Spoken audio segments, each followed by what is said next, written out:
Ewe Mwenyezi Mungu nisaidie.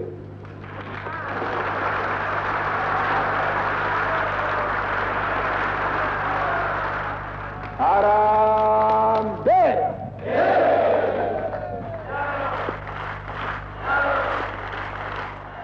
As president since September 1978, one of the first things President Daniel Arap Moi did was to travel across the country in both urban and rural areas, visiting literally every tribal group. Kwa hapo Bwana, mwezi wa Agosti mwaka huu ulituahidi kwamba utatembea tena.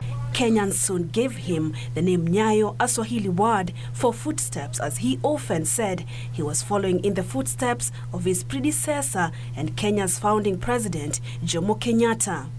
Several projects were launched during his tenure and thus bore his name.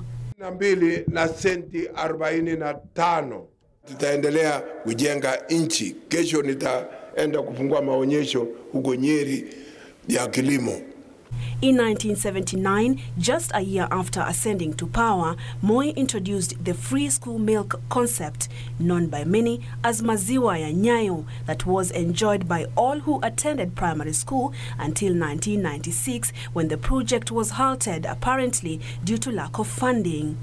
The free school milk program is said to have raised enrollment in primary schools by over 23% in just 1 year from its inception. Subsequently, farmers were challenged to increase milk production to cope with increasing demand. Maziwa ya Nyayo. With that,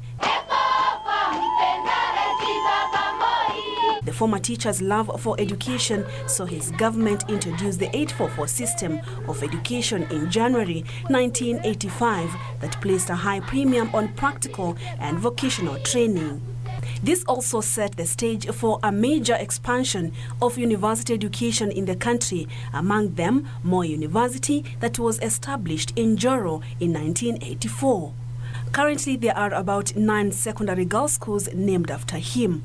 Most of these schools he built or renovated with his own money. A case in point is the Moi High School in Kabarak, formerly Kabarak High School, for which he donated land and built from scratch in 1979. Moi further built Kabarak University on the land that he donated.